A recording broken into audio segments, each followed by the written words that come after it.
Tidak terbit SK Ketua KPU yang melarang mengakses 16 dokumen akses untuk calon presiden dan wakil presiden. Banyak protes di medsos, bahkan ada yang menyebutkan kata-kata nefalkan. Ya, akhirnya tanggal 16 September dicabut SK Ketua KPU. Pertanyaan saya kepada Prof. Juanda, apakah SK Ketua KPU ini cacat hukum?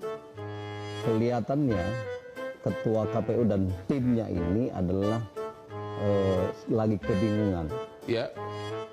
Tidak tahu atau memang sengaja melanggar aturan dari bentuk dari sebuah peraturan perundangan. Ya. Yang dipahami ya dalam konteks yang benar itu, pertama seharusnya kalau benar tadi mengatakan kalau substansinya sifatnya rakling pengaturan, tentu dalam konteks ini harusnya peraturan dikeluarkan. Dan harus ke DPR. Tidak juga, tapi harus dikonsultasikan. Iya, dikonsultasikan ke DPR. Ke DPR supaya dia valid. Ya. Tetapi ini adalah keputusan. Keputusan ini tentu tadi cacat sebenarnya. Ya. Dari segi bentuk ini, maka antara bentuk keputusan dengan materi substansinya tidak pas. Tidak pas. Tidak pas. Ya. Ini cacat dia. Ya.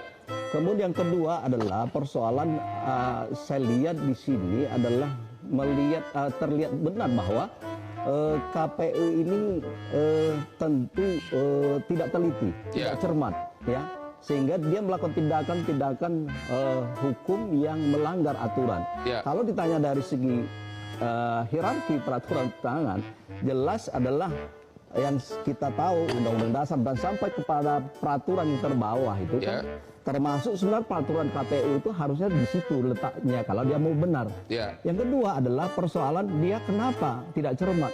Ketika dia itu mungkin lagi bingung, sadar, baru dia cabut lagi.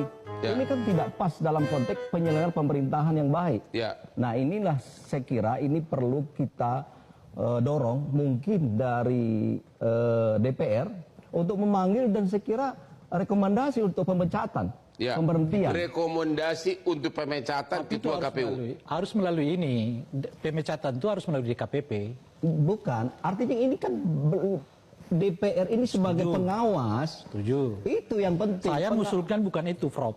Saya lebih mengusulkan agar ada evaluasi total terhadap penyelenggara pemilu ini. Baik KPU, tapi kan satu-satu dulu. Karena menurut saya kedua-duanya nggak terlalu cakap dalam konteks mengawal Pilpres dan Pilkada 2004 yang lalu. Jadi menurut Bapak, rekomendasi yang tepat adalah SK KPU ini cacat. Cacat. Dan berarti ketuanya tidak layak. Dan harus